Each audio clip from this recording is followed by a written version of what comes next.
magandang umaga ho. Welcome to my mini vlog. Uy, maglalaban ang uniform ng aking asawa na susuotin para bukas. Dinamay ko na din ang damit ng aking anak at ilang mga pantit prep namin para mabawas-bawasan naman ang aming mga tubal.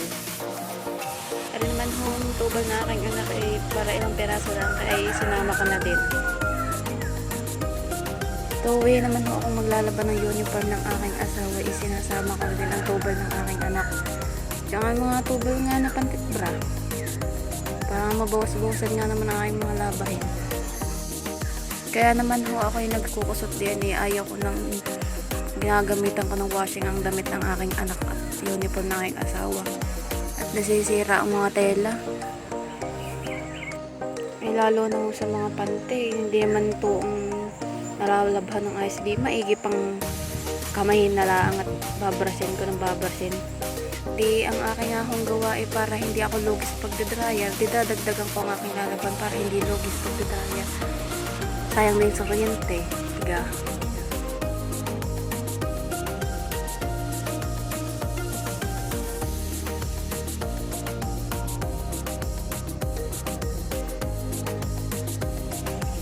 Fast forward na ho ulit, di tinapos ko na ulit din sa tubal ng aking anak. Di ang susunod naman na aking tubal ng aking asawa, yung mga uniform niya.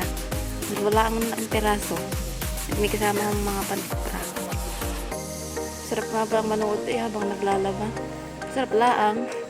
Pag ginagawa mo hindi na, nakakapagod. Sakto sa baywang. Aray din, at ginagamitan ko ng brush ang aking mga pantet. Pagka aking kinusot ng kasang, taga magsusugat ang aking mga kamay, kaya gamitan na natin ng brush.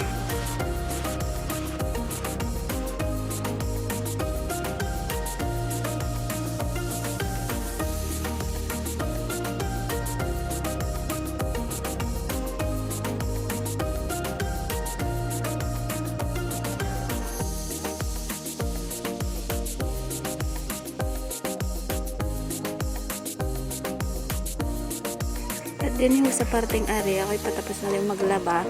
Are na lang ang tinatapos kong pantalong are. Din yung makikita nyo ding itinabi ko pa yung aking tinirang ginamit na sabon. At yun yung gagamitin ko para maglaba ng aking mga tsinelas.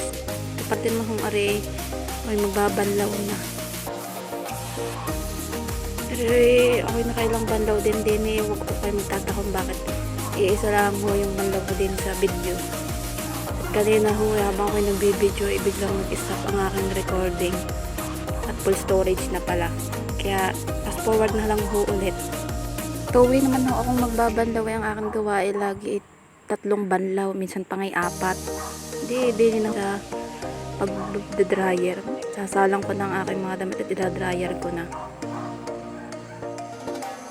Hindi nga ho pala ko ano aking mga ginagawa. Sasayaw pa, hindi nila nakita naka-timelapse ho ako.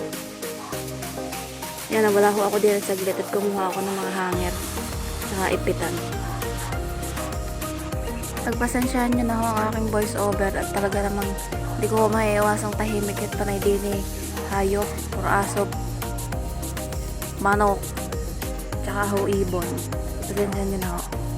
Talagang hindi ako makahanap ng pwestong tahimik. At nga ho, din patapos na din akong magsampay. Iila naman na rin isasampay na din kadalila ang pagkatapos ko nga ho di yung magsampay ako'y nagwalis na din. Kita nyo naman ho yan kahit kaunti yung layak ako'y winawalis ko na din. Ayaw ko nang makalat kasi nga lang hindi ko lang agad nadakot at yung dastan niya aking gamit kung ko nilagay ang aking cellphone. At din naman nga ho, ito nga yung sinasabi kong ako'y maglalaban ng aking mga tsinelas at madudumi na.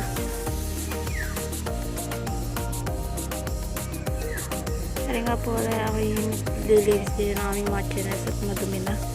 Nakita niyan man ho. Pero para ilang laang naman yung tsinelas. May pang alis at pang bahay. Kahit pang bahay ay ako nilalaban na din at masamang isuot pagka madumi.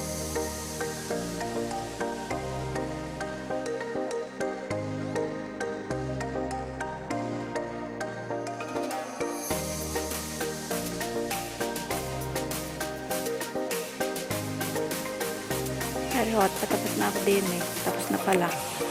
Hindi ako magbabanlaw naman ng aming mga nilabhang tsinelas. At tari nga pala ko, hindi ko na rin na-video kung saan ko nilagay at pinatuyo yung aking mga tsinelas at hindi na ako kaya ng aking cellphone sa pagbibideo. Yan ho palang kalikotang yan eh. Nagtapon ako liyan ng basura, tinakot ko na.